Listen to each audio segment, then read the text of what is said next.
Bonjour à ceux qui sont également en ligne. On va commencer, même si je pense qu'il y a des personnes qui vont nous rejoindre dans le cours de la séance. C'est peut-être un petit peu tôt pour l'instant. Et on a une petite pensée pour Claire Sachot, qui était prévue, que vous avez vu dans le programme, et qui est malheureusement empêchée ce matin, et que je remplace. Pour parler d'un projet sur lequel elle travaille beaucoup en tant qu'administratrice de la donnée. C'est le projet de la charte métropolitaine de la donnée. C'est quelque chose qui nous tient vraiment à cœur. Ça fait partie des engagements dont on a parlé au fil de ces salons de la data. On a commencé en 2019. On a fait déjà un premier bilan comme on s'y était engagé en 2020. Et nous voici en 2022, on fait un deuxième bilan qu'on publie, qu'on va vous distribuer dans la salle en cours de session, et puis que vous aurez également, on vous mettra le lien en ligne. Voilà, pour parler de cette charte de la donnée métropolitaine que Nantes Métropole a mis en place depuis 2019, deux personnes sont avec moi aujourd'hui. Il y a Géraldine Perronne et Francky Trichet. Est-ce que je peux vous demander respectivement de vous présenter en une petite minute? Géraldine? Est-ce que vous m'entendez? Oui. Donc, Géraldine Perronne, je suis déléguée à la protection des données pour Nantes Métropole, la ville de Nantes et le CCAS. Et donc Francky Trichet, vice-président en charge à la métropole, en charge de l'innovation, du numérique, des relations internationales. Et donc moi je suis Marie Bernard et je travaille à la mission innovation et numérique, qui est un soutien pour les agents de la métropole. Voilà, avant de rentrer dans le vif du sujet, j'ai deux petits messages de service. Donc déjà, je viens de vous le dire, le bilan de la charte va être disponible à la fois en ligne et en version papier. Et d'autre part, on a un temps pour les questions à la fin de cette séquence. Donc n'hésitez pas, si vous avez des questions, vous les notez, vous les envoyez aussi sur le chat de la visio, et on pourra échanger et répondre à toutes vos questions en fin de session. Voilà. Alors pour commencer, je vais céder la parole à Francky pour remettre cette charte dans le contexte de la conférence, du Salon de la Data, et puis de la dynamique de Nantes Métropole. Bien, dans un premier temps, on est dans le cadre de la Nantes Digital Week. Donc 2022, c'est une édition un peu particulière dans le sens où elle est vraiment sous l'égide de ce qu'on appelle le numérique responsable, avec ces trois piliers qu'on revendique ici à Nantes et sur lesquels on a co-créé avec l'ensemble des acteurs du numérique nantais un collectif autour d'engagements forts sur un numérique qu'on veut social, écologique et éthique. Sachant que ces trois piliers, social, écologique et éthique, on les prend au même niveau et on souhaite vraiment les porter tout à chacun. Il n'y en a pas un qui est plus prioritaire que l'autre. Les trois doivent être pris au même niveau pour les monter en puissance. Alors sur le volet social, on voit bien l'engagement, c'est de pouvoir faire que le numérique soit un facteur d'émancipation, l'accès à l'emploi, l'accès à la culture, l'accès à la connaissance pour tous, et qu'on lutte contre toute forme d'inégalité, que celle-ci soit sur le genre, sur les handicaps ou sur tout simplement un volet plus social. Donc on a des actions très fortes à l'échelle métropolitaine. On souhaite vraiment accompagner les familles en détresse avec ce triptyque équipé, connecté et formé.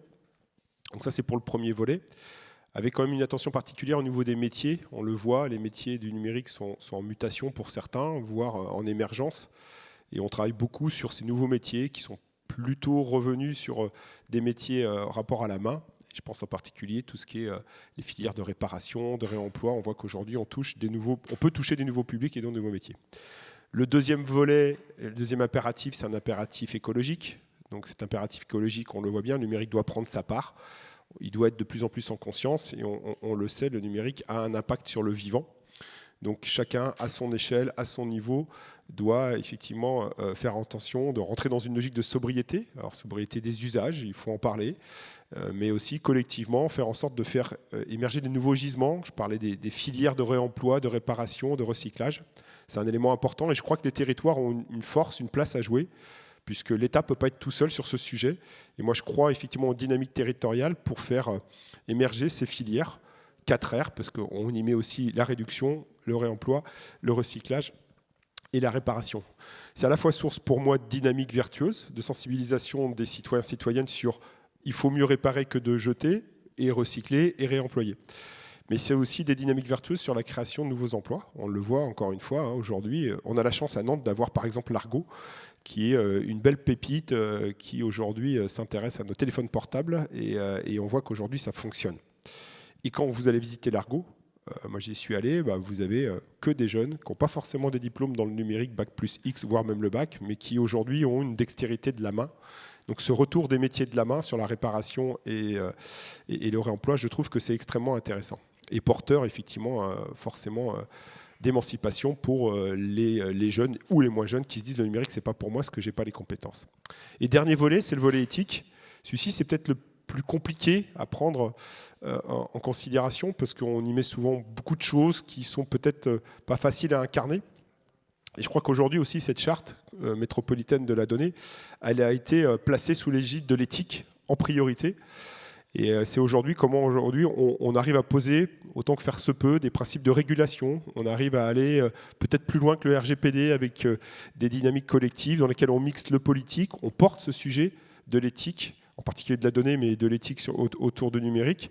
On porte ce sujet au plus haut niveau, on en fait un objet politique de débat, et ensuite on en décline des objets qui vont compléter la loi, et sur lesquels on va pouvoir aussi, à un moment donné, créer un cadre de confiance. C'est un mot qui revient souvent, la confiance, la transparence autour de ces sujets.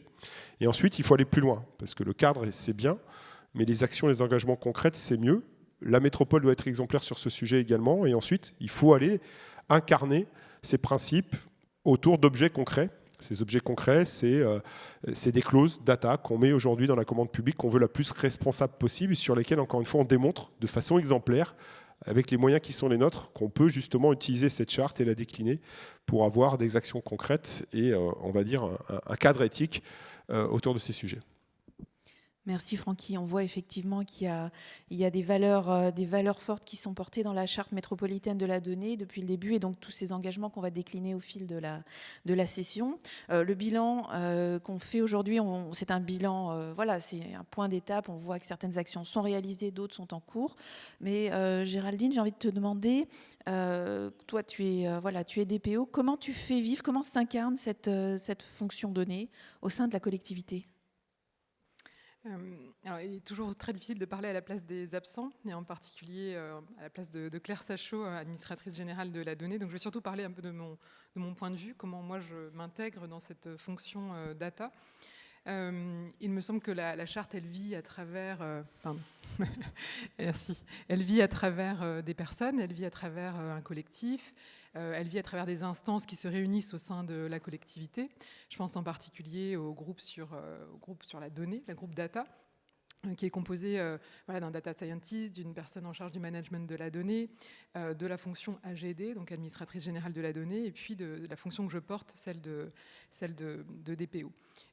Pour moi, c'est l'occasion d'avoir connaissance de tous les sujets et de tous les projets au sein de la collectivité, de pouvoir éventuellement formuler des recommandations sur les projets dont j'ai connaissance, et puis voilà, de toujours promouvoir la conformité au RGPD et promouvoir la protection des données personnelles.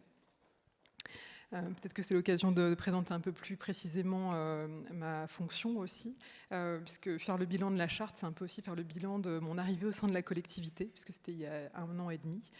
Donc 1 an et demi au sein de la collectivité, 1 an et demi à essayer de porter ce sujet de la conformité au RGPD auprès des services et des directions. C'est vrai que les premiers temps, je les ai consacrés beaucoup au sein de la collectivité à renseigner les services, sensibiliser les directions sur la protection des données dans tous les projets qui sortaient par la collectivité. Et il y en a beaucoup, donc je n'ai pas l'occasion de m'ennuyer. Nantes Métropole est une métropole très dynamique. La ville l'est aussi. Et puis le CCAS porte des enjeux qui suscitent beaucoup d'intérêt sur la protection des données, en matière de protection des données. Donc si je dois faire un petit peu le bilan du temps qui s'est écoulé depuis mon arrivée, je me suis employée à structurer la fonction DPO. Structurer, ça veut dire quoi ? Ça veut dire, comme tous ceux qui sont familiers de la conformité le savent, il faut formaliser les pratiques. C'est-à-dire qu'il faut non seulement faire ce que l'on dit, mais aussi expliquer ce que l'on fait. Donc le décrire, rédiger des procédures, rédiger des supports, des ressources pour que les services et les directions puissent devenir de plus en plus autonomes sur ces sujets de protection des données. C'est un sujet qui est encore vu comme étant complexe aujourd'hui. Et il faut faire preuve de simplification, une œuvre de simplification. Francky parlait de la clause donnée au sein des marchés. Donc ça, c'est un exemple, de tâche à laquelle je me suis attelée pendant cette année écoulée. C'est revoir la clause pour l'actualiser et faire en sorte qu'on soit à l'état de l'art dans la rédaction juridique de cette clause de protection des données personnelles. Faire le bilan des 18 mois écoulés, c'est aussi faire le bilan de particularités au sein d'une collectivité territoriale. Il y a une problématique de gestion du volume, volume des traitements de données personnelles, volume des demandes et des sollicitations au sein d'une collectivité, puisque comme je disais, chaque projet quasiment comporte une problématique données personnelles. Et là-dessus, sur ces sujets-là, j'ai eu beaucoup de chance de m'entretenir à plusieurs reprises avec des DPO de métropole française, avec qui on a pu partager nos problématiques justement autour de la gestion du volume, gestion des sollicitations, comment est-ce qu'on met en place une gouvernance utile et pertinente sur la question de la protection des données personnelles dans une collectivité territoriale. Voilà, tout ça, c'est des sujets que j'aimerais pouvoir pérenniser dans les années à venir. Et j'ai l'impression que tes collègues DPO d'autres métropoles sont aussi occupés que tu l'as été ces derniers 18 mois. Mais c'est chouette de voir que vous travaillez comme ça en groupe et en écosystème, en communauté. Ça me fait penser justement au fait que Nantes essaye d'aller vers son écosystème, et ça c'est une question pour toi Francky, un sujet pour toi. On a mis en lumière dans ce bilan 2 projets structurants, et j'aimerais qu'avec ton regard particulier de vice-présidente de Nantes Métropole, tu nous parles d'une part de Nantes en pleine santé, et pourquoi cet angle de la data est important. Et puis, même si je sais qu'il va y avoir une super séance cet après-midi sur data et quartier, aussi, rappeler l'engagement de la métropole sur cette thématique, s'il te plaît.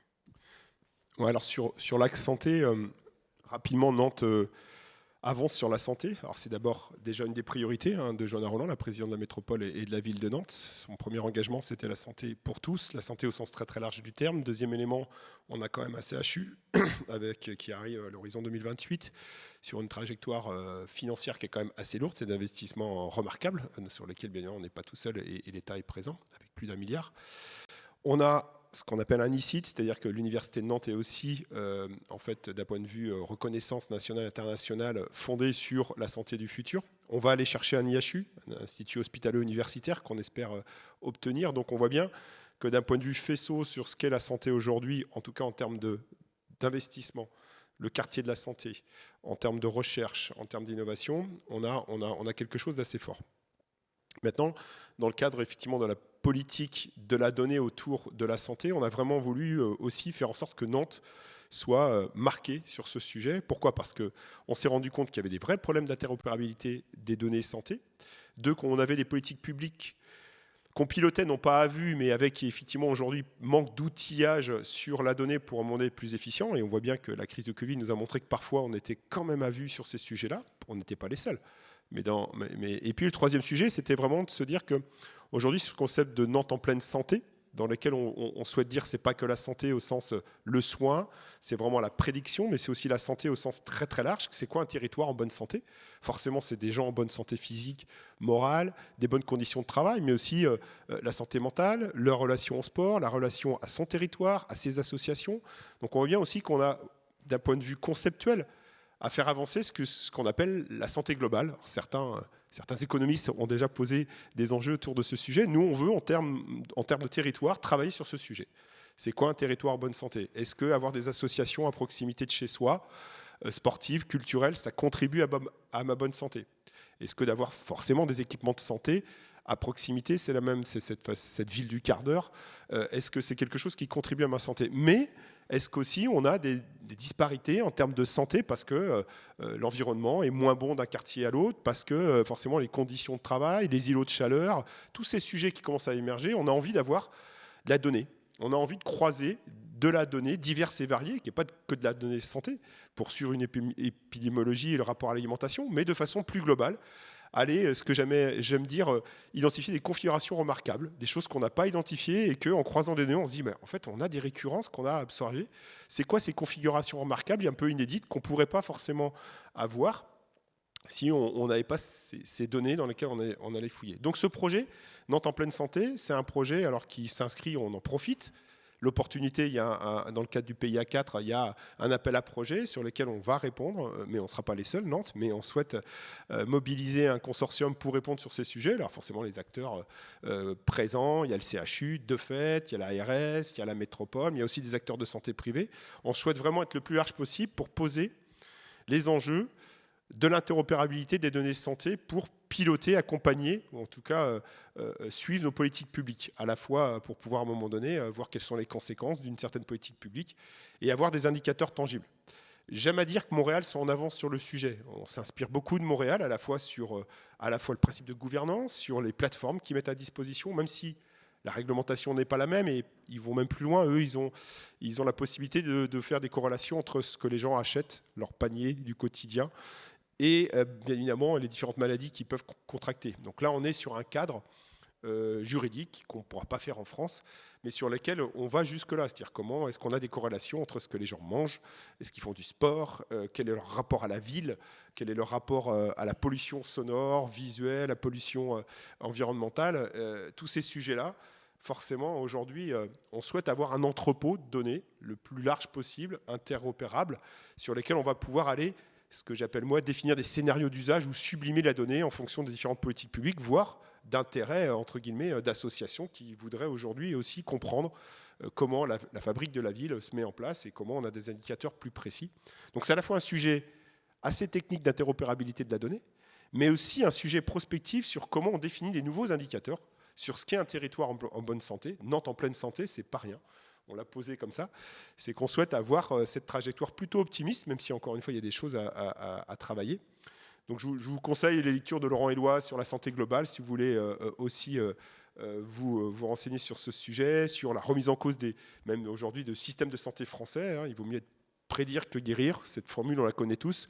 C'est un peu dans cette logique-là, nous aussi, mais avec le prisme de la donnée, qu'on souhaite, non pas prédire, on souhaite comprendre, rendre intelligible, et puis surtout avoir des indicateurs de suivi de nos politiques publiques sur ce concept de pleine santé.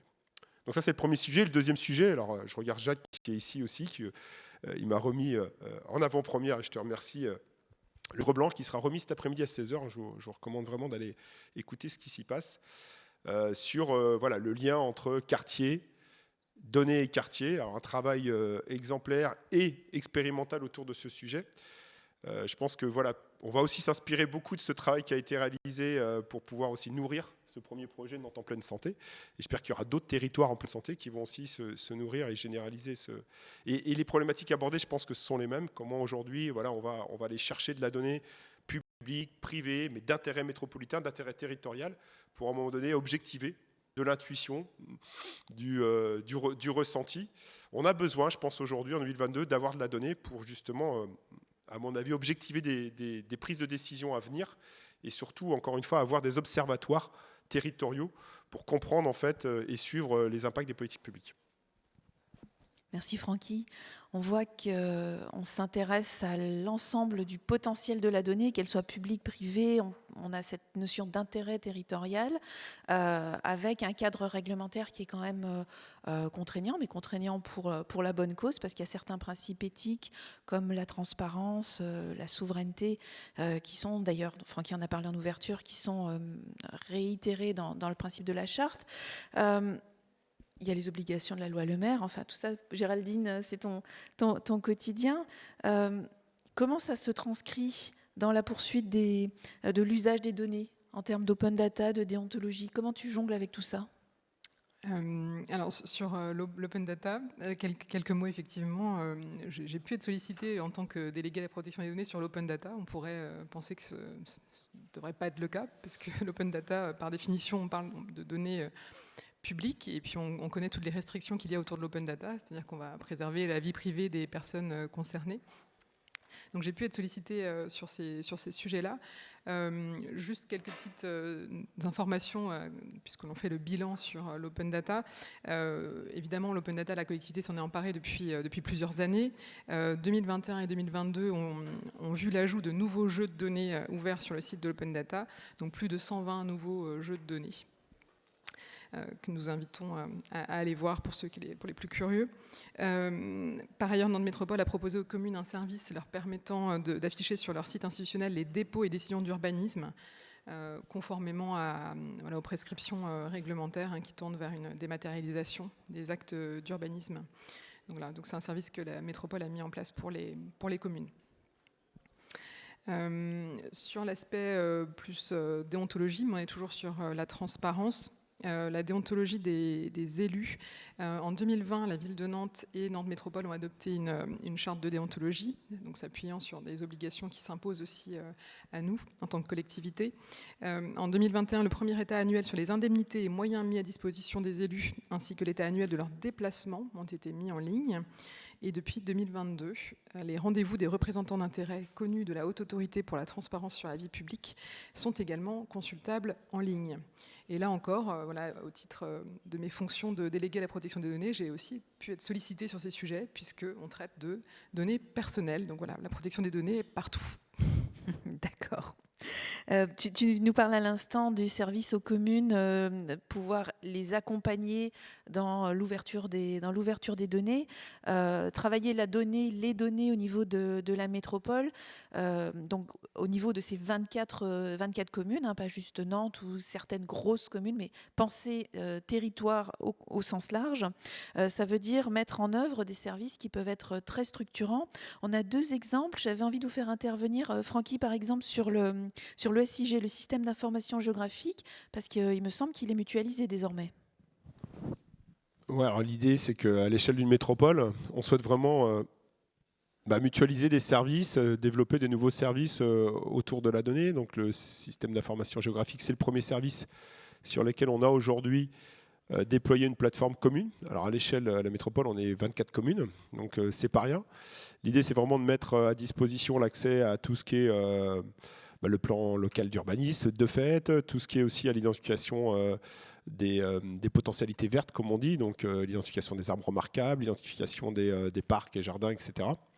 Donc ça peut paraître bénin aujourd'hui, voire presque, on va dire, classique de mutualiser des outils comme ça. Ceci étant, c'était pas vrai avant. Et l'objectif, c'est de mutualiser le SIG et ensuite publier toutes ces données-là le plus possible en open data. On a également aussi d'autres outils qui est en lien aussi à tout ce qui est la transparence. On a aujourd'hui un moteur de recherche sur les outils, les délibérations qui sont accessibles, et aussi les vidéos pour les conseils qui sont filmés.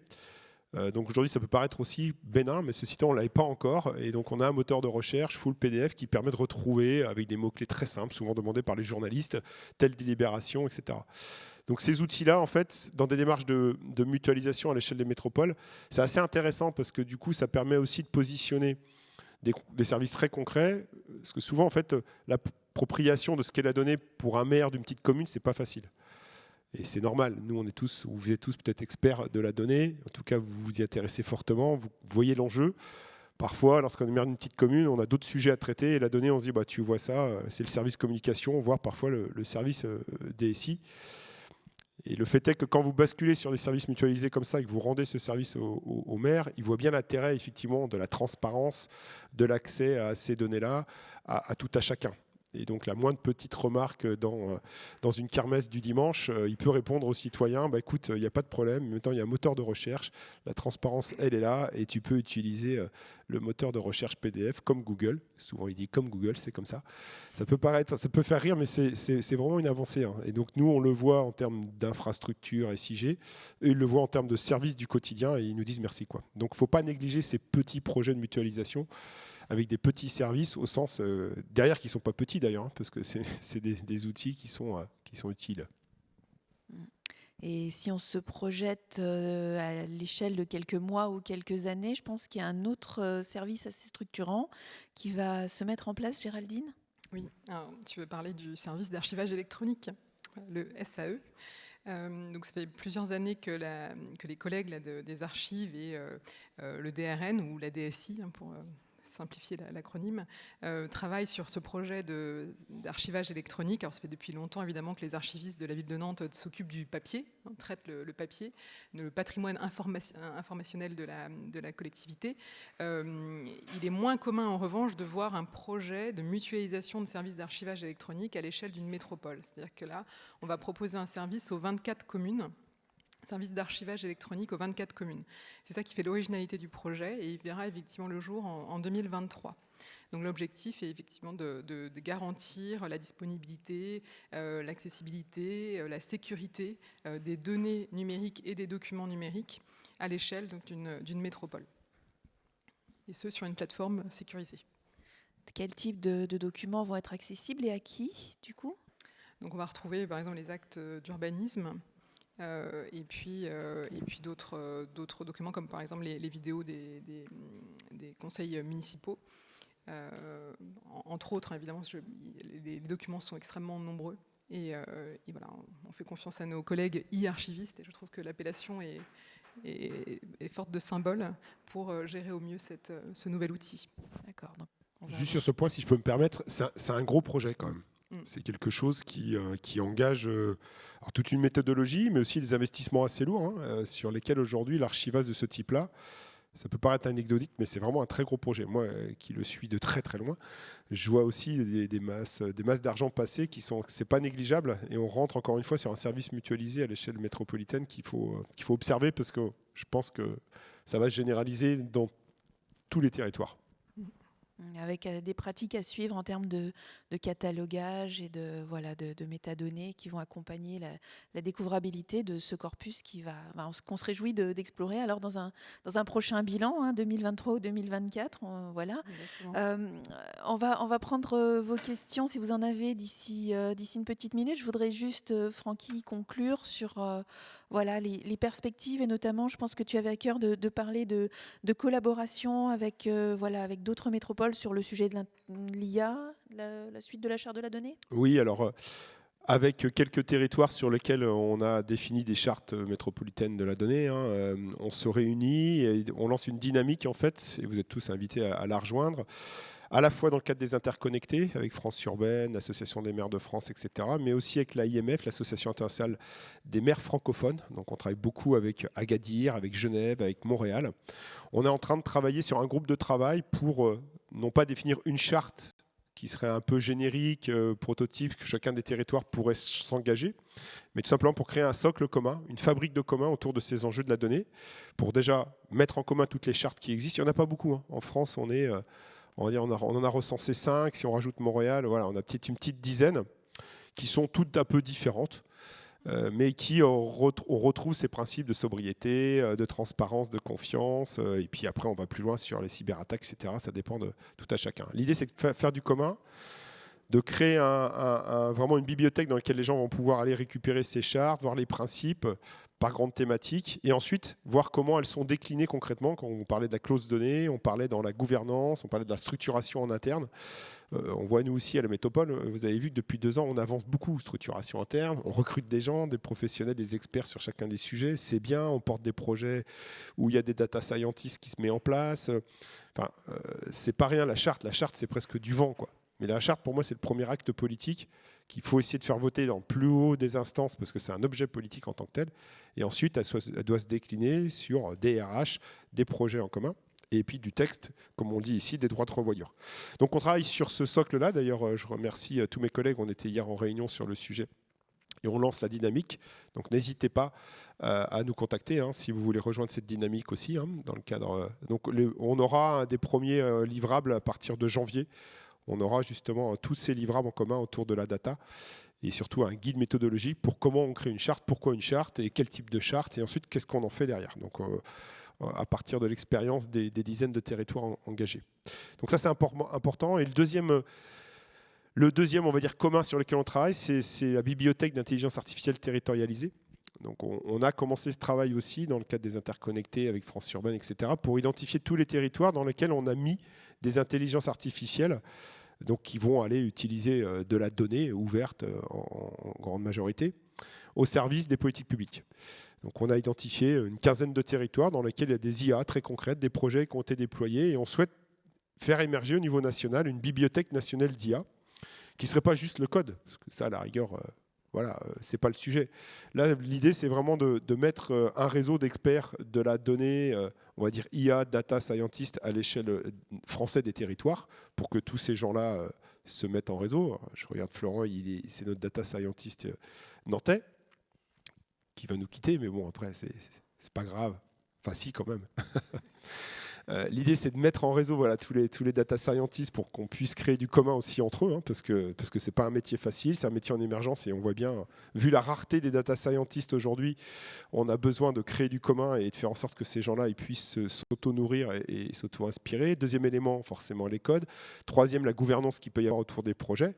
Et surtout, pour moi, c'est la réplicabilité, la réutilisation. C'est-à-dire qu'aujourd'hui, nous, on a fait un projet sur les cantines, d'après la prédiction de menu des cantines.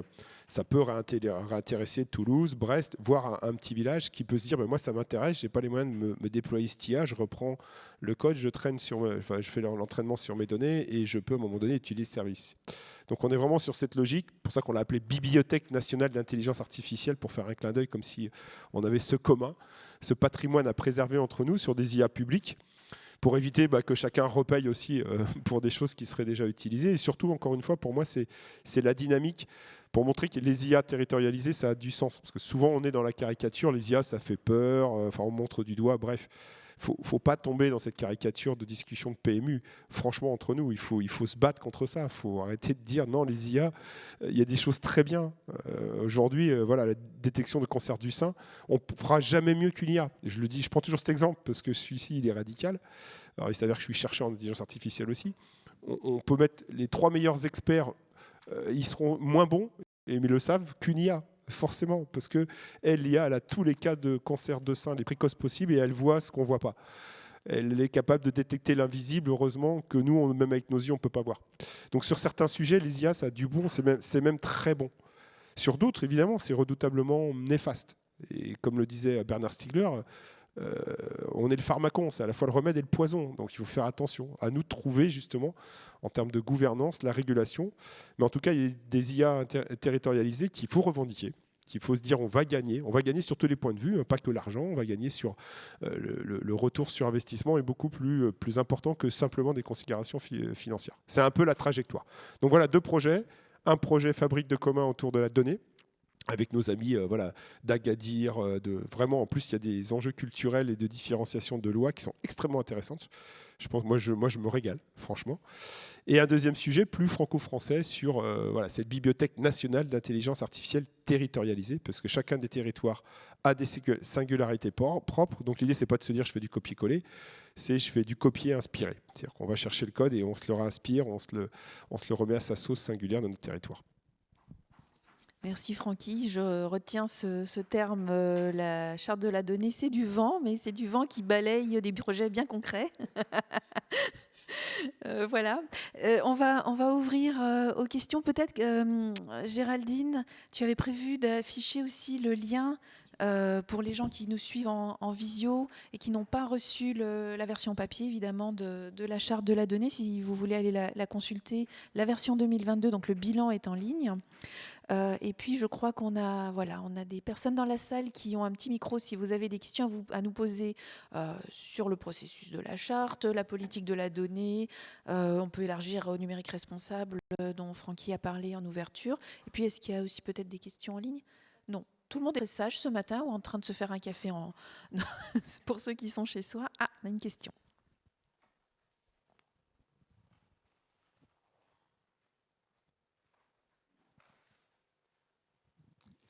Oui, bonjour. Merci pour vos explications. Vous avez fait un gros focus sur Nantes en pleine santé. Et au regard du contexte existant, est-ce qu'il est envisagé à Nantes et son énergie, par exemple, est-ce que la data pourrait avoir un rôle là-dessus ? Est-ce que c'est prévu ou pas ? Comment finalement Nantes pourrait être un vecteur autour de l'optimisation énergétique ? Ouais, alors merci, parce que c'est un sujet d'actualité, dont acte, sur lequel il faut anticiper et prédire. Alors, on a déjà commencé à travailler sur l'énergie, d'ailleurs c'est dans le bilan de la charte. On a déjà commencé à travailler alors, juste sur les données publiques énergie. C'est-à-dire qu'aujourd'hui, nous, on a clarifié et explicité Les bâtiments publics, alors je ne sais plus combien il y en a, mais je regarde dans les chiffres parce que c'est dedans, hein, voilà, c'est la page 8. Donc on a aujourd'hui 1071 équipements publics, donc gymnase, piscine, bâtiments administratifs, sur lesquels on a vraiment clarifié et la donnée autour de l'énergie. Donc on est copropriétaire, enfin je ne sais pas si on est propriétaire, je regarde Florent parce qu'il connaît le sujet mieux que moi d'un point de vue technique. En tout cas, ce sujet-là est fait. Est-ce que c'est suffisant à l'échelle du territoire? Non, parce qu'effectivement, aujourd'hui, on aurait besoin d'avoir un suivi beaucoup plus précis, public-privé. C'est bien ça votre question, hein, parce que pleine santé, c'est public-privé. On le voit, Jacques Priol est parti, mais le sujet, c'est vraiment comment on crée des consortiums sur la donnée d'intérêt territorial, si c'est ça votre sujet, et c'est en plein dedans, public-privé. Aujourd'hui, Tontact, on ne l'a pas fait, on l'a fait que sur nos données publiques. Là, on est déjà bien. Il faudrait effectivement anticiper sur cette même logique que Nantes en pleine santé, sur l'énergie. Non, on ne l'a pas fait, pour tout vous dire. Je ne sais pas si c'est... bon. Alors, en fait, pour répondre à votre question, je pense que c'est plus simple que la pleine santé parce qu'on est sur un seul type de données. Peut-être que l'urgence énergétique nous poussera à le faire rapidement. Je suis moins inquiet que sur le pleine santé dans lequel, là, pour moi, il y a tellement de nature de données à prendre en compte pour avoir des indicateurs sur c'est quoi un territoire en pleine santé, que même moi, d'un point de vue conceptuel, chercheur, je pense qu'il y a plein d'indicateurs à travailler. Donc ma réponse n'est pas de se dire, ma réponse c'est de dire on ne l'a pas fait, donc dont acte. Peut-être qu'on le fera, mais ça sera plus simple que dans ton pleine santé. Voilà. Il va y avoir également, si je peux compléter, un pan de la consommation ou de la sobriété qui va être analysé par le biais de la politique publique numérique responsable. Donc juste pour ce qui concerne le numérique, avec un travail où on va aller chercher, on parlait de travailler en conjonction avec l'écosystème, d'aller chercher les acteurs de la ville, dire qui a un data center, combien il consomme, voilà, de vraiment avoir ce qu'on appelle entre nous le T0, la photographie à l'instant T 2022 pour se dire on en est où sur cette trajectoire qu'on souhaite définir pour jusqu'à la fin du mandat. Donc ça sera un autre pan, mais c'est vrai que on aurait intérêt à envisager de manière holistique l'énergie comme un vrai sujet au sein de la métropole.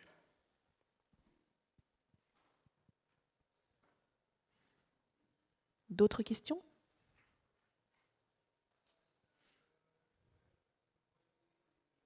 Est-ce qu'en ligne, on a des... Non, en ligne, ils dorment. Bon, ils sont en pyjama, c'est l'intérêt d'être en visio. Bon, alors qu'est-ce qu'on fait? On vous laisse aller prendre un café aussi?